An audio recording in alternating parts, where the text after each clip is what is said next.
రాజా వాసిరెడ్డి వెంకటాద్రి నాయుడు వంటి చరిత్ర కలిగిన నాయకులను గుర్తుంచుకోవాలని ముఖ్యమంత్రి చంద్రబాబు అన్నారు. గుంటూరులో వెంకటేశ్వర విజ్ఞాన మందిరంలో జరిగిన వెంకటాద్రి నాయుడు 200వ వర్ధంతి కార్యక్రమంలో ఆయన సతీ సమేతంగా పాల్గొన్నారు.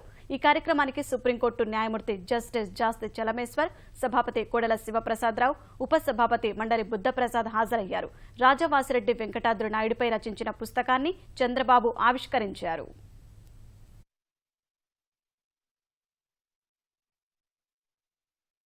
చరిత్ర ఎప్పుడు కూడా ఒకసారి ఆలోచించుకుంటే ఆ స్ఫూర్తిని తీసుకొని ముందుకు పోవడానికి అవకాశం వస్తుంది.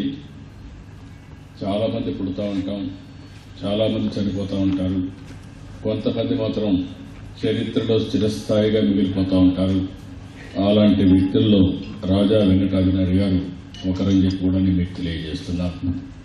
ఈరోజు ఆయన చూస్తే 200వ వర్ధంతి అంటే 200 సంవత్సరాలు పూర్తి చేసుకుని ఈరోజు వర్ధంతి చేసుకుంటున్నాం.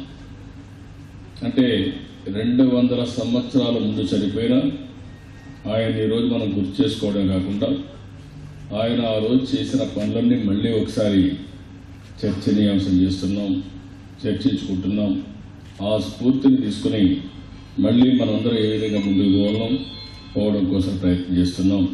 ఎంతమంది వ్యతిరేకించినా విజయవాడ గుంటూరు మధ్యలో తప్ప రాజధాని ఎక్కడ ఉండడానికి వీల్లేదు, ఇదే సరైన నిర్ణయమని ఒక ధైర్యంగా ఈ నిర్ణయం తీసుకొని అనౌన్స్ చేశాం. అనౌన్స్ చేసిన తర్వాత మళ్ళీ మేమందరం ఆలోచించి ఏ పేరు బాగుంటుందని ఆలోచించాం. రకరకాల పేర్లు జ్ఞాపకం వచ్చాయి. కానీ ఫైనల్గా మేము చూస్తే ఆ రోజు రాజా వెంకటాద్రి నాయుడు గారు ఏ పేరైతే పెట్టారో అమరావతి, ఆ పేరే ఈ రాజధానికి సరైన పేరుని ఆ పేరు నిర్ణయించాం. చాలాసార్లు ఒకసారి కొన్ని నిర్ణయాలు కొంతమందిని వ్యతిరేకిస్తారు, కానీ అమరావతి పేరు చెప్పంగానే ప్రపంచం మొత్తం బ్రహ్మాండమైన పేరు, ఈ పేరు మీకు ఎట్ట దొరికిందంటే కాదు, ఇది మా చరిత్ర, ఆ చరిత్రను తిరగరాస్తున్నాం తప్ప కొత్తగా మేము చేసి దేవుడు నేను చెప్పాను.